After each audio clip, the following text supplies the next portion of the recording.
So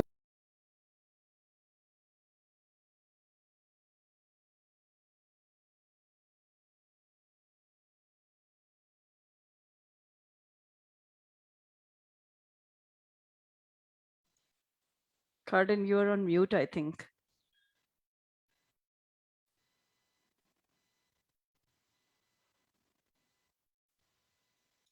my apologies, everyone. I was accidentally just disconnected there. All right, well, let's just start our online event. Thank you, everyone, for joining us today. My name is Carlin Ming, and I am a newcomer employment specialist with Immigrant Services Calgary. This is an online event for the employment team, and I would like to issue a special warm welcome to our Facebook audience as you are joining us live. I am very excited to be sharing a great opportunity, and you've made an excellent choice. Today, we're going to be learning about how to improve our networking skills. We all want to be good at networking. However, many of us struggle with how to effectively connect with others and improve our professional lives. The good news is that we are going to learn from a panel of professionals from different industries who have been very successful in their own networking. Our panel is going to be led by Kylie Woods, the founder and executive director of the Chic Geek. And Kylie, the floor is now yours, so you can introduce yourself. Thank you, Carlin, and hi, everyone today. As mentioned, I'm Kylie Woods, founder and executive director of Chic Geek. We are a nonprofit building gender diversity in technology. And as a social entrepreneur, I have a track record of taking ideas to execution and building community along the way. I'm a second generation Chinese Canadian who grew up in Saskatoon before moving to Calgary for school. I would describe my networking style as warm, engaged, and highly curious. I'm also an introvert who prefers one-on-one connections over large groups, but I'm a huge believer in the value of networking because it really has helped me build my career, reputation, and even Chic Geek as an organization. So thank you for having me. I'm excited to be moderating this really cool panel today. Shresh, I'd like to pass it off to you to introduce yourself as well. Thanks, Kylie. Appreciate it. Hi, everyone. My name is Shresh Lamba. I am the Business Development Manager at ACM Facility Safety and Risk Live Analytics. It's a company that does process safety consulting for oil and gas within North America and now international as well. I'm a first generation Indian Canadian who moved to Canada in 2002 when I was 6. Growing up here, seen a lot of things that are different for me than for anyone else who may be born here. And really excited to, describe to you how that affected my networking style and how that affected my journey as a whole. And I definitely describe myself as an extrovert, definitely not an introvert in that sense, but I prefer any and all connections. Phone, FaceTime, pigeon, all welcome. But my networking style is definitely more outgoing and I like more in-person meetings. So I'm going to be sharing a little bit of my expertise on that and I'll pass it over to Stacy. Thank you, Shresh. My name is Stacy McLennan-Waldall, and I'm a data scientist with the company Avanade. They are a tech consulting firm that is partnered with Microsoft. And so that gives me really cool opportunities to work with clients to use their data to help understand the relationships and look for solutions. I am Canadian. I was born and raised here, primarily in Calgary. So I can tell you a lot about Calgary. I was actually born in Saskatoon, same as Kylie, but moved here when I was very young. My networking style is similar to Kylie. I'm also an introvert. My networking style is probably formal. I have to laugh coming after Shresh because I'm very opposite to him, but that's why we're here, because we'll give you a diverse perspective. There's more than one way to go about this. Networking is important to me because it has landed me most of my opportunities in my professional and volunteer life. And I'm looking forward to sharing more of that with you. And so I'll pass it off to Deb. Hi, everyone. My name is Deborah Andrews, also known as Deb only. I'm a global project manager at Gustavo's, an e-commerce platform. The company is located in Puerto Rico, and I currently oversee the market expansion, Caribbean and Latin America. I'm originally from Brazil. I moved here I moved to Calgary 8 years ago, and I'm currently in Montreal. And my network style, if I have to describe, would be steady and conscious. I'm more of an ambivert, a little bit of I can play around, I can play well with the extroverts and with the introverts, and I can also adapt myself accordingly. So that's how usually I start networking, by reading the room, reading the other person, and adapting my style. And from there, I build a solid connection that can last long. Network was really important for my career. I was able to actually reestablish my original career in Brazil, here in Canada, through networking. So it's definitely an important piece in my life. And I guess if I'm happy to be here and to share my experiences with you. So Kylie, back to you now. Thank you, Deb.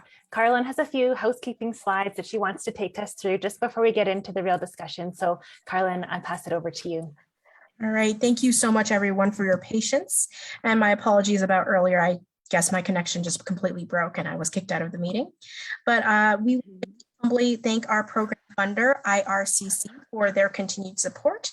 It is with their help that we are able to have such wonderful and interesting online events for audiences such as yourselves. And I also just have a few housekeeping reminders before we begin.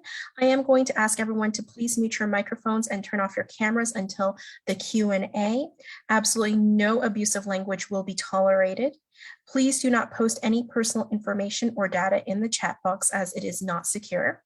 And save questions for the end of the workshop and type those questions into the chat box if you'd like to ask those questions. At the end of this workshop, we will provide you with a link to a survey or an evaluation, and we would highly appreciate anyone who is interested to please provide us with feedback on the actual event itself, as this feedback helps us to produce better quality workshops. So it is with that, I am going to hand the floor back to Kylie, and she is going to start this panel. Thank you. Thanks, Carlin. All right, panelists, I think all of you have very interesting backgrounds, very different ones. The first question I have is for Deb. You know, you're kind of the newest Canadian on the panel, and I'd love to know what the most intimidating part about networking is for you. Yeah, well, thank you, Kylie. Well, from the get-go, English being my second language, in the beginning, especially that was so intimidating, having to reach out to somebody in a second language, and making sure I don't make mistakes, or making sure the message that I want to come across actually come across the way I expected, not sounding aggressive, or making sure that I was actually being myself in a second language. It's not something easy. In the beginning, it was a challenge and a barrier, but with practice and the time, I became more comfortable with my English skills. And of course, I worked on that as well. But it's less now. But it's still having a network in a second language. It's still not something that I'm super comfortable with, but I do it, and it has become more comfortable Deb, along the years. What is one thing you did to practice, like overcoming that language barrier? So one thing that I did, I signed up to a business language course at Bow Valley, actually in Calgary. It's a short-term course. It's just so I could understand how the business language it's used, and how, like, those etiquettes, or how to actually approach, how not to sound too aggressive. Or I'm Brazilian, so you're usually very straightforward, to the point. And in Canada, cultural differences, I have to adapt my style to do that, using English in a business setup. So one thing that I did was to take a business English course. It helped me to build my confidence and use the words more properly. That's a great resource. Thank you, Deb.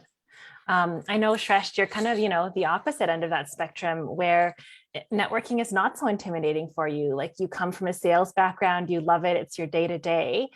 I'd love to know what you learned in sales that you apply to your networking.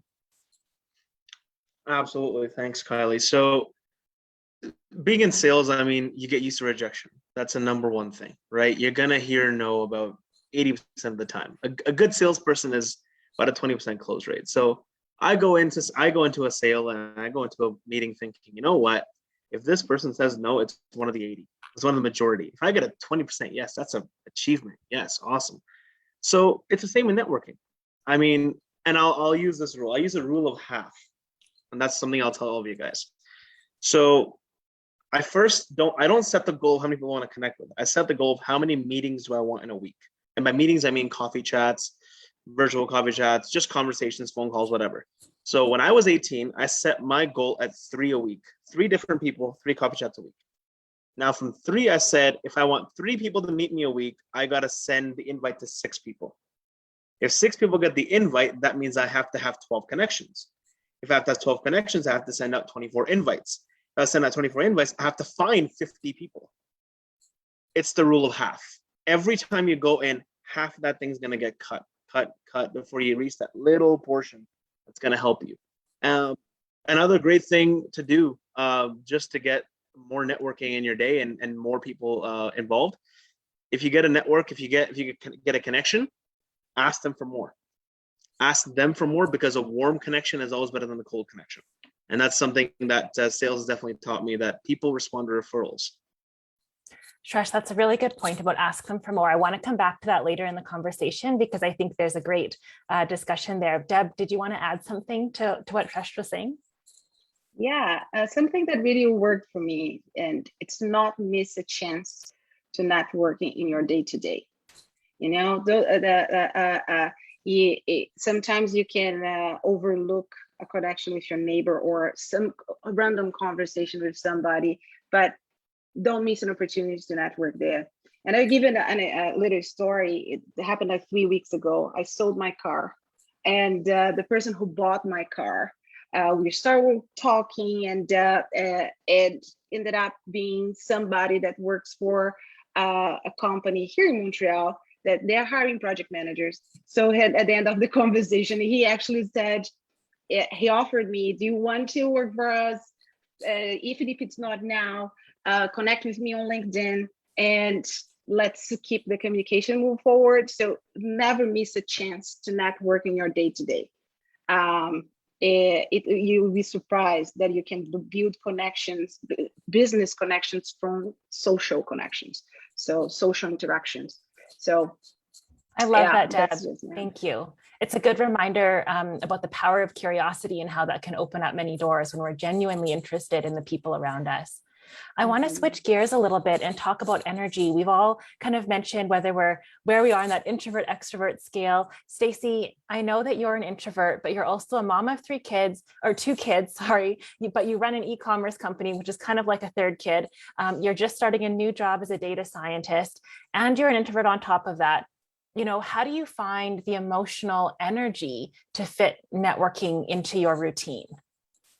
Yeah, I think that's a really great question. And I don't know that I have a great answer, but it's the truth. And so sometimes it's like the hard truth, the hard pill to swallow. And so the way that I find the emotional energy is basically looking at the long-term potential and not letting my short-term energy drain get in the way, for instance.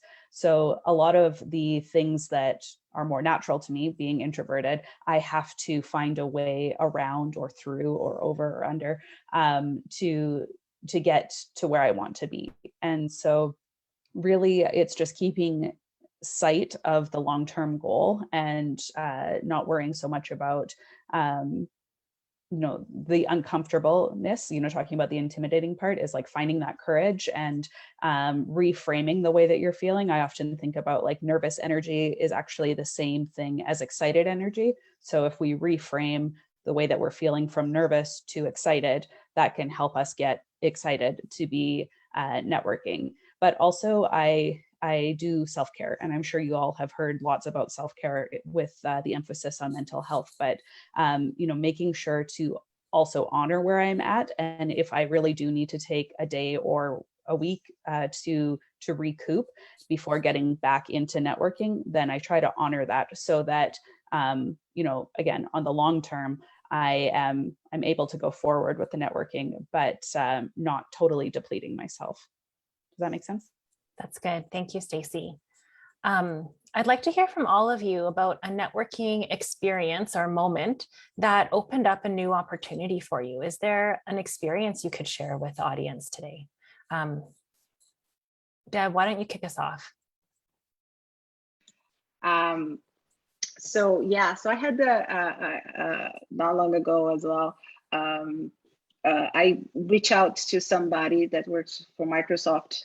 There was a position open there, and what worked for me really well, I actually got a referral, which that was my ultimate goal, to get a referral for the position. But what worked really well for me was to first approach the person with genuine questions about the job, about the curiosity, show curiosity about the company and the job position. So I had some template or a list of questions, let's put this way, that I usually I asked about the jobs, things that will help me to make a decision if I want to join or not the company, if I want to apply or not apply for that position, if I am a good fit, or if they are a good fit for what I'm looking for. So I have a list of those questions, and what successfully worked for this one as well was to reach out kindly, ask for a moment, and send some few questions over LinkedIn, and ended up turned into a virtual coffee, 15 minutes only, and ended up getting a referral, which was my ultimate goal. But not getting overwhelmed, using those list of questions that I have, like a bank of questions, using that instead of having to think what I'm going to ask. What is my strategy? Should I write something this way, the other way? I go to my bank, see what makes sense for that specific company and job post, by the way. So what it makes sense, and then I use those. That just lessen the nervousness. Deb, it sounds like you use your project management background and apply that to create frameworks for your networking, which is very smart. I love that. That's true. Shresh, how about you? Do you have an experience where networking really opened some doors for you? Well, what hasn't it opened for me? So I'll actually be honest, apart from the first job I ever got, which is about 5 years ago now, I have never applied for the jobs I got. I have been approached because of my LinkedIn. I've been approached by recruiters. They've come to me. Would you like this opportunity? Yes, I would. No, I wouldn't. How's the company? And that way you get to take control of your career. You don't get to, it's not like you're praying that the car is going to stay on the road. You get to steer the car on the road. And that's something that networking is the only way I could open it up, because if I didn't connect with the recruiters and people from different companies and different backgrounds, and really, hone my LinkedIn to a point where I have these connections and I have these, outs to go for, I wouldn't have the career opportunities I have right now or be in the job I'm in right now. So I believe networking creates opportunities all over the world, but especially if you're in Alberta.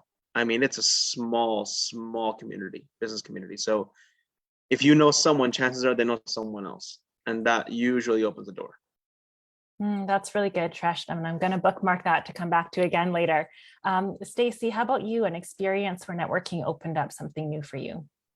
Yeah, so we'll come back to this, I think, a couple of times in the discussion, but I want to talk about like diversified options for networking. And Deb talked about it initially too. And so my example is I wrote a Christmas letter last year to send out to my friends and family, extended friends and family, because I was at home with COVID and feeling bored and wanted to connect with people. I'm not really a social media person, so I thought I'll go the old-fashioned way and do a Christmas letter. So in the Christmas letter, I let everyone know, of course, what we're up to and what's coming up for the new year. And I happen to be going back to school for data science with Lighthouse Labs and doing their boot camp. And so I just wrote a little blurb, like, here's what data science is, my understanding at that time, and sent it off. And I was shocked at the amount of response I got from my network of family and friends that wrote back to me and said, like, oh, you're doing data science, and like, connect with me when you're done, because my company is always interested in learning more about this, or like, my industry has got a big push in data science. And so I was floored at how effective that unintentional networking piece was. And actually, one of the people who responded to that letter got me my job now, and I'm very, very happy in this job. So I can't speak highly enough about diversified networking. And unconventional ones, leveraging a written, mailed Christmas card, Christmas letter to open up those opportunities. That's a great story, Stacey. Thank you.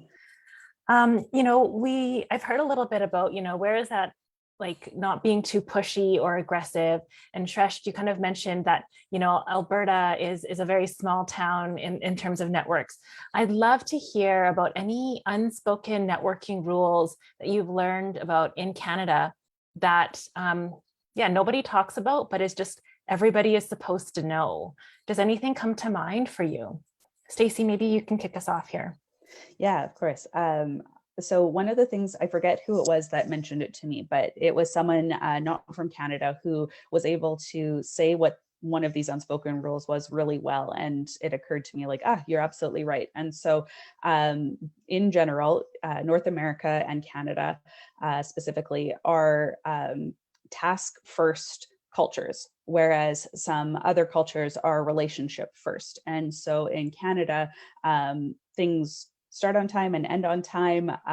People are generally where they are supposed to be when they say they're going to be there. And when you start an interaction with people, it's usually, I'm sure you guys have experienced this, hey, how are you? Good. How are you? Good. Great. And then you get down to business. And so it's nothing personal. It's not meant to be offensive. It's just a task first culture, whereas other cultures might, spend a lot longer having a genuine conversation, warming up to one another before you actually get to the business. And so I just wanted to put that out there, that please don't take that ever personally, especially in a networking call, because it will generally go straight to the task at hand. How can I connect you? What should we talk about? What do you want to know about from my work experience? And that's just the culture. Thank you, Stacey. That's a good one. Shresh, do you have anything to add here? Yeah, for sure. So I'll go for two. Number one that I was always taught, and this is one of my old mentors. He used to work at Deloitte, and now he's in BC, working for another company. He always said, he's like, take a notepad to your meetings and be genuinely interested in what they're saying. Write it all down. Make sure you take the breaks. Repeat it back to them if you're confused, because all that will do is solidify that you were listening. You were actively listening. You weren't just there. You were actively listening. And that gives the person a sense and a feeling of, okay, this guy's worth being in my network. I'll also introduce him further. That was the key. The second thing he told me was, you have 2 ears and 1 mouth. Use them in that ratio. Listen more, talk less. You as a person are supposed to talk 20%. 20% is the magic number no matter where you go. If you talk 20 and you listen 80 and they talk 80 and they listen 20, you are in golden rule, because you are there to learn.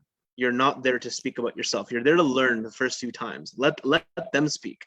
Let them get used to it. Then get into your experiences a few meetings in. So like Stacey said, it is a task first culture, 100%. We talk about, oh, the weather's nice, it's 28 today. Right, let's get down to business.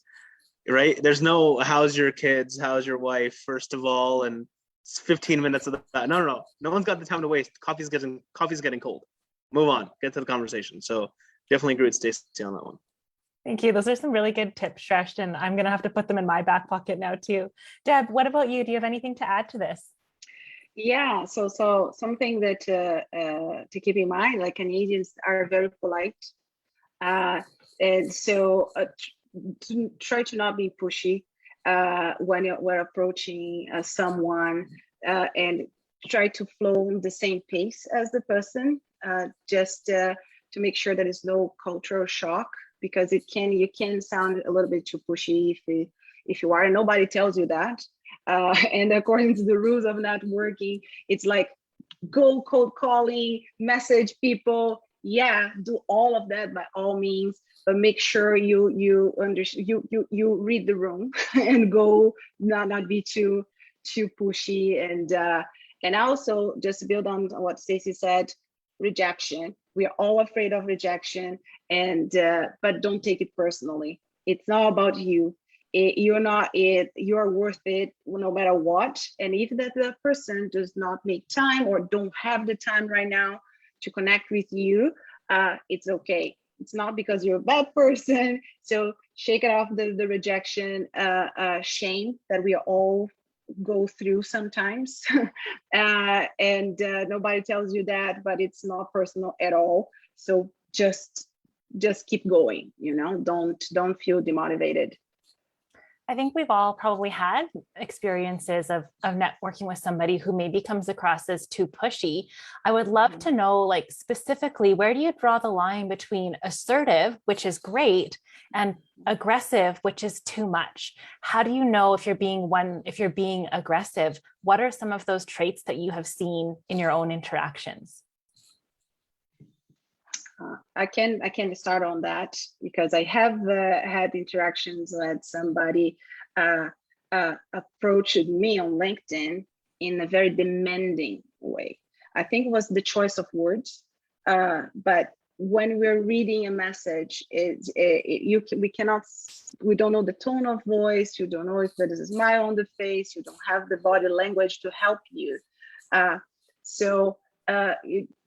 Make sure to read your message, and make sure your message does not sound too demanding. Connection cannot be demanded at all. So I think if you use it, do not choose the quite correct words, or if you come across demanding, that will absolutely sound that you're pushing for something. And so the line is quite thin, but you need to be aware of that in your words if you are approaching through messaging. If you are approaching person, which nowadays is a little bit more difficult, or even a online interaction, pay attention to the body language. If you see that somebody, it's really being a little bit hesitant, it's because maybe your language is being a little bit too pushy. Again, make sure to measure that. Cool, thank you, Deb. Shresh or Stacey, do you have any other advice here? Yeah, I can go next. There's a very, very fine line. Assertive and aggressive is a very, very fine line. I should know, because I'm an assertive person. I am in sales. There's no way I'm not assertive, guys. Like, it's in my nature. I have to ask for the sale. I have to ask for the connection. It's a daily basis job for me, right? This is day in, day out Shresh. This is not fake me. How I draw the line is exactly what Deb said. Be assertive, not demanding. I want your connection. I want your help. I'm asking. I am not demanding your help. All right. The words you choose are very careful that you use these words. However, the one thing I will say is, don't shy away because of that line. You will cross that line at some point. At some point, you'll become aggressive, and it'll happen. But guess what? Lesson learned, you'll know. You will know. So make sure that line is there in your mind when you're doing any networking. Again, assertive in my head is, hey, I'd like to get to know a lot more about your company. What can you tell me more? Can you tell me more? Okay, why do you do this? Wait, that's a bit assertive. You keep asking the question. Not, oh, your company did this. Oh, I do it like this. Oh, I do it like this. Oh, that's not right. Don't do that. That is aggressive, and that is not going to get you anywhere. Mm-hmm. One thing I've mentioned or done before a lot is I tend to ask a lot for the sale, obviously, with being a salesperson, and my emails tend to be very to the point, assertive, I tend to always end it off on a softer note. That's one tip I'll give you. End it softer, because people read the 10 words at the top and the 10 words at the bottom. The middle kind of meshes in your brain somewhere, and that's about it. You don't read that. So start off with, hi, how's it going? Hope your week is good. By the way, you owe me a PO. Also, I really hope everything's going really well. With gratitude, sincerely, whatever your name. Like, end it off nicely. It'll make a difference. That's a good sandwich, Shresh, that kind of like nice, and then that ask in the middle. That's a good formula to use. Thank you. Deb, you had your hand up there. Did you want to build on that? Yeah, I think Suresh touched on a really good point about like the we want something from them when we approach, but avoid use the word I want.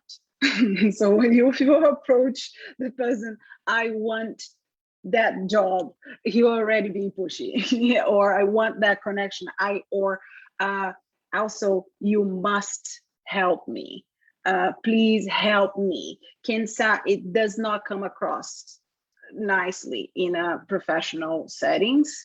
It sounds demanding.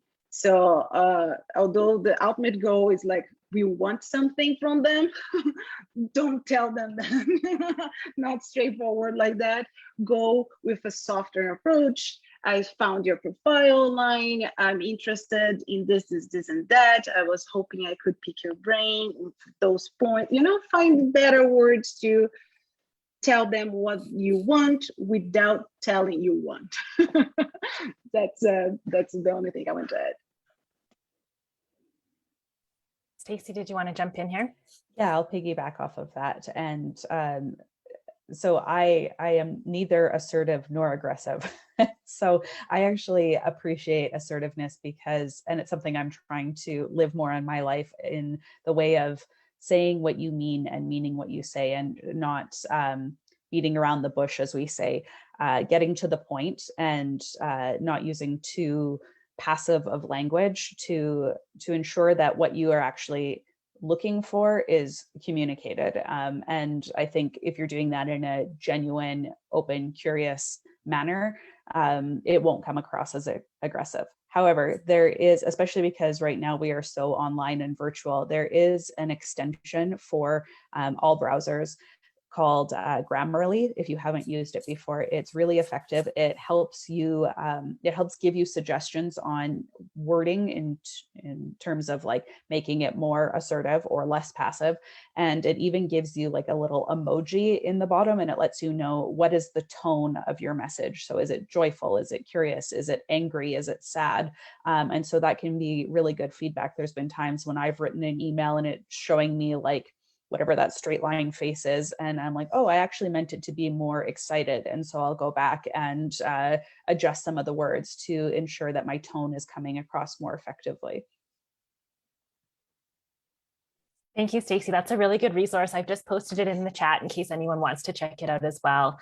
I think the place where this line between assertive and aggressive really comes into play is when you have to follow up with people. So maybe you've asked someone, hey, I'd love to borrow some of your time. Can I take you for a coffee? Or can I pick your brain for 15 minutes? And you don't hear back.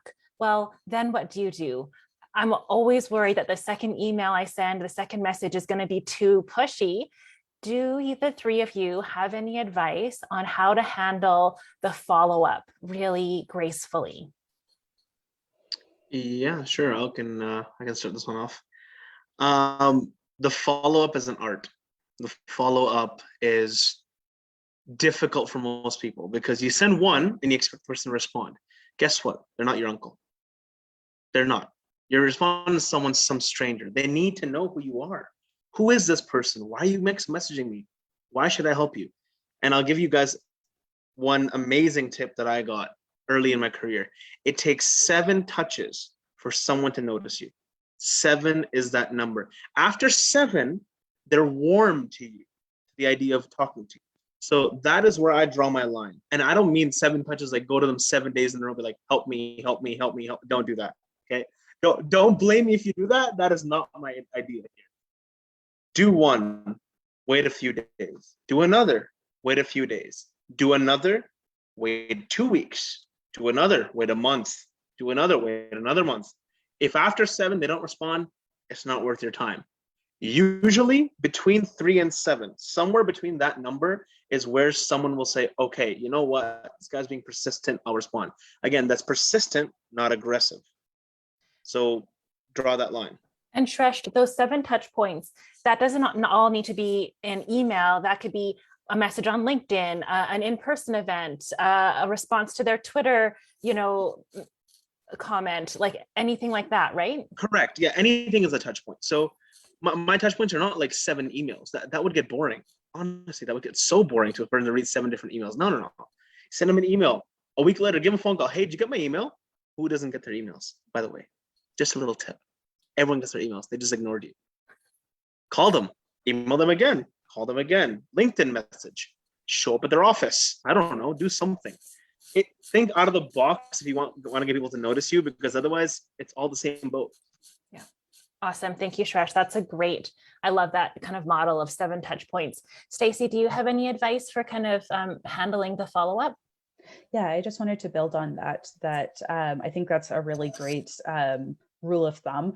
And I wish I would have known that when I was more in my heavily networking phase, because I'm someone who will typically quit after 1 or 2. And it's like, I was just thinking like, there were some people that I definitely should have followed up with. But my trick is that whenever I send an email or a LinkedIn or whatever, my sign off is always something like, as I know you are busy, if I don't hear back from you in a week, 5 days, 2 weeks, whatever makes sense in that moment, I will follow up. And so that already sort of leaves the door open that you are planning to follow up. And so it doesn't have to make you feel weird about it because you already said you were going to. And so it's a way to create that opportunity for your future self. But also, again, piggybacking on Shresh, I think if you take anything away from today, please remember that it's not personal. And so if you don't hear back from them, don't take it as a sign that they were ignoring you as a person. It was just probably a volume thing. People are getting so many requests, so many emails. People are strained as it is with COVID and all of the other impacts that it's had on that. It has nothing to do with you. So please don't feel weird about following up, but a way that you can help yourself is by planting that seed ahead of time. I like that, Stacey, about managing expectations and saying what action or consequence will happen if there's no response. I think that is a great technique to use actually in almost any business communication. Deb, did you have anything to add here around, tricks for following up? Yeah, just actually comment, like, I wish I knew the 7, the 7 rule, because my rule was just a 3. So I had the 3 rule. If the third touch point, I had no response, I would just absolutely drop that. But I would not. I would just change the target. I would say if I want to connect with somebody in a specific company, and that somebody didn't reply 3 attempts, I would just find somebody else. And I would check on their LinkedIn, and I go like in a more assertive way, checking their LinkedIn and see if I can find something that we can connect over. Not only the job post, but could be some course that we did in the past, or if that person, it has happened to me before, a person worked in a project in Brazil 15 years ago. So I would still was a little thing in common that I could leverage to reach out to that person. So I would just use the rule of 3. Now I will update my rule to 7, but I would just do the 3 and change the person. I would not drop everything. I would just change the target. That's really awesome, Deb. Thank you for weighing in there. Those are all great pieces of advice that I think everybody can use, even if we've been networking for years. Okay, I would love to know if you have any specific advice for folks who are looking to leverage international work experience in Canada. Sometimes that can be a really tricky one, and we often feel maybe insecure, not as confident about those work experiences. What advice do you have for those folks? I guess I can start with that because I went through it. And my first was when I first came to Canada, I had quite of a solid, not solid career in Brazil. I have a more than 5 years experience as a project manager. I was a professional certified PMP. I had a bachelor's degree, and yet the only thing I could hear was, "Oh, you don't have North American experience. I'm sorry." So I heard that many times, and the way I bridged the gap was find a course here in Canada. It can be a short-term course, or even go to college if you want, you desire, but can be even a short-term training. So a combination of Canadian education, which for me was just a 1-year course, with my international experience, that was a powerful combo. That's when they started taking my Brazilian experience into consideration. And also was just for my first job. Once I landed the first job, they could see that experience being translated and being used in my day-to-day. And from that point, I built my network. So I was absolutely just going, like, I didn't have to prove my past experience anymore. It was just for the first job. And using Canadian training, can be even short training, bridge that gap for me. Good. Thank you, Deb. That's really great advice. Shresh or Stacey, feel free to, Shresh. I'll just tag on a little bit, just because this is not an area I've experienced, and obviously because raised here as a kid and just leverage my own experience from here. But I'll tell you one very good thing and the only good thing that has come out of COVID. International work experience has become so well acknowledged, because guess what? People were Canadian sitting in Colorado or on a beach in the Maldives and working. And people from here now hire people from India and China and Australia and Europe, and they were sitting there working for Canadian companies, for North American companies. And guess what? At the end of the day, everyone's work experience is broadly similar. If you're in the same industry, in a similar job, in roughly the same size company, you're gonna have similar experiences no matter where you are in the world. Now, of course, if you come from mom and pop shop from the middle of nowhere and your experience can't be judged, yes, you're gonna have to have some Canadian experience. But if you're worked in a multinational corporation somewhere within, Asia, Europe, Australia, whatever, maybe Africa, it's not gonna matter. South America, like, you're gonna come here with the same experience. It just matters of, number one, do you have the English ability to communicate that experience? And number two, do you have the network to leverage that experience? This is where I would say everyone should come to Immigrant Services Calgary. Like, this is a great place to go to get your employment services, to maybe get your resume updated, make sure you have the correct words in the correct places, and get your network boosted just enough so you have that stage to leverage international work experience. Because I am personally right now, our company is looking for someone, and I have personally put forward a plea that says, why don't we hire people who have just immigrated here? Why are you looking to hire someone with 10 years experience in Canada, whereas 10 years experience from anywhere else is just as good enough? You'll probably get someone a little bit more diverse who brings different ideas to the table. And that's kind of the number one thing that's going to be pushing for international work experience right now, is the diversity aspect. Amazing, Shresh. Thank you. Stacey, I saw you unmute. Did you want to share as well? Yeah, I just wanted to, go back to the reason we're all here is the networking piece. And I obviously can't speak to this from my experience, but my belief is that once you have built a network relationship with someone, that could lead to job opportunities. I'm not really a believer in the old-fashioned way of just sending in an application. I believe that the new way of getting work is through your network. And so as you build up those network relationships, the quote importance of if it's Canadian or not will start to go away, right? Because they're going to understand you more as a person, more of your soft skills, your English capabilities, and can you do the job? And so the worry around is it international or not starts to matter less the more that you create that network relationship with people. And so, the reason we're here networking, I can't, emphasize enough how important networking is for getting a job. Deb? Yeah, I just wanted to add something on that is, I agree 100% with what everybody said.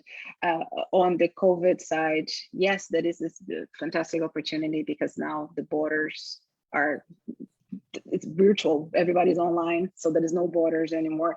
But that is also, it also depends on the industry you are at. Some industries you still require to be in a place, and it is still going to look, especially like if you're engineering, for example, you do need to have some specific certifications locally, depends on your industry. So keep that in mind. You might have to work on that. And in terms of the networking, the authenticity of like being yourself, do not try to shape yourself too much, understand like the difference, the cultural differences, but being authentic can play a big role here. The first impression that you're going to make, and it's like Stacey said, it's once you build the first connection, everything else will not the first, but like build the first ones will just like replicate. It's going to be a ripple effect. So remember to be authentic in your interactions. The people will remember you, and once you land the first job, your international experience is going to be completely, nobody's going to look at it anymore. Thank you, Deb. I think that's really good homework for the audience, is to make sure that, they're tapping into and identifying what your authentic style is and just staying true to that.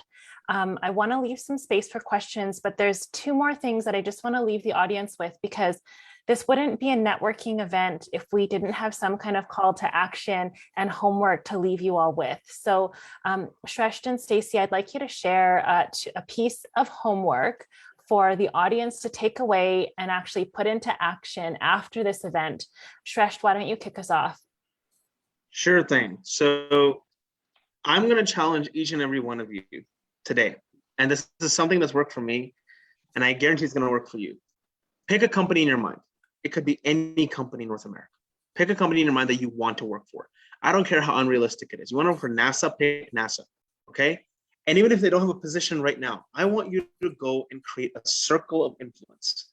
Why I call it that is because when I apply for a job, or I'm looking around a company that I like or don't like, if I like a company, I create a circle around it. So I connect at least 6 different levels, whether that be VP, director, manager, all the way down to the BA level or consultant level, whatever you may call it. And at those levels, I try to make 10, maybe 15, maybe 20 connections in that company.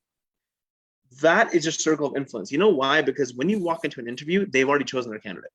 You're already too late. Because 9 times out of 10, someone there's been networking. Someone there's been in someone's ear, and someone's going to be like, you know what? That candidate's the nice one. Let's hire them. You want to be that person. So go on LinkedIn, review a company you're interested in, and make at least 10 connections. And by connections, I mean people who connect with you, and then you send them a message saying, hi, I'd just like to learn more about your company, learn more about you, what your role is. I'm really interested in whatever, Tesla, NASA, Netflix, Landmark Cinemas, whatever you want to go for. That is not only going to A, grow your LinkedIn network, B, it's going to put a goal in your mind saying, this is what I want to work for. This is where I want to go. Because at the end of the day, it's not just you're a good fit for the company, it's the company is a good fit for you. And you matter. Your dreams matter.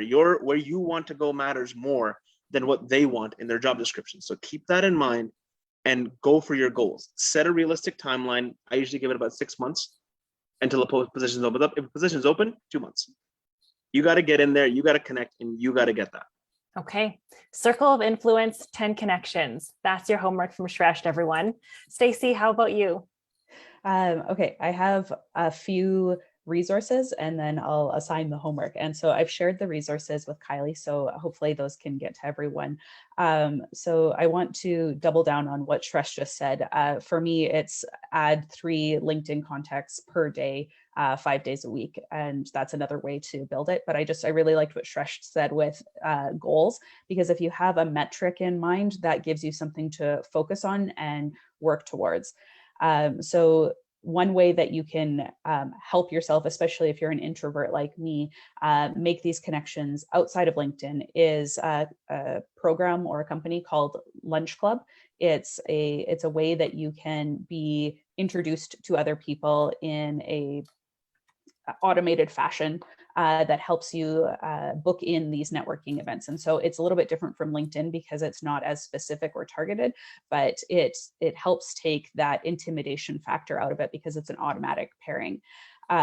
So what I really want to frame this around is my diversified approach that I talked about with my Christmas letters. So in addition to that stuff, what I think is often not talked about enough is the different types of networking. So coffees, phone calls, and LinkedIn are, sort of the go-tos, but there's lots of other ways that you can be networking without actually know that you're networking. So the car sale is a great example of that as well. But the way that I like to also network is to write about topics that I'm interested in on blogs. I prefer medium.com. I really like their fashion. And so I'll write about a topic that I'm interested in and post that to my LinkedIn. And that's a way for people to get to know you in a passive way without having that interaction, where they can learn more about your experience, your expertise, your work experience, especially the international work experience, write about, a problem that you solved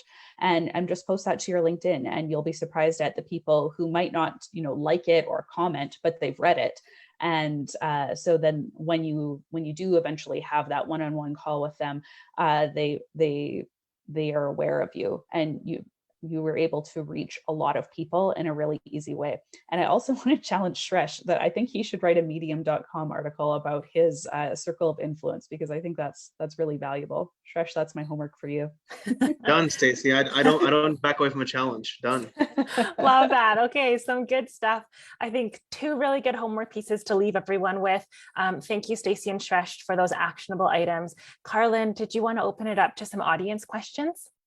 Of course, and before we open up to audience questions, I just wanted to thank the Facebook audience for joining us. We are going to deactivate the live Facebook feature so the audience can ask some private questions, and then those don't have to be broadcast live on Facebook. I also just wanted to quickly let you know there is a survey, so please do fill out this survey. I would very much appreciate it. I love and welcome feedback on these events. I don't just say it, I actually do mean it, because these help us to produce better events in the future. And this event was wonderful. However, there's no such thing as perfect. It's just something that I always am trying to work towards. So yes, if we can say goodbye to the Facebook audience. Panelists, you want to wave? And as soon as the Facebook audience goes away, we can start with the questions. For those of you who want to ask questions, please feel free to type them in the chat box. I also, if you want to, you can turn on your cameras because Facebook should be going away soon. Do you want me to stop the live stream, Meenakshi? Yes.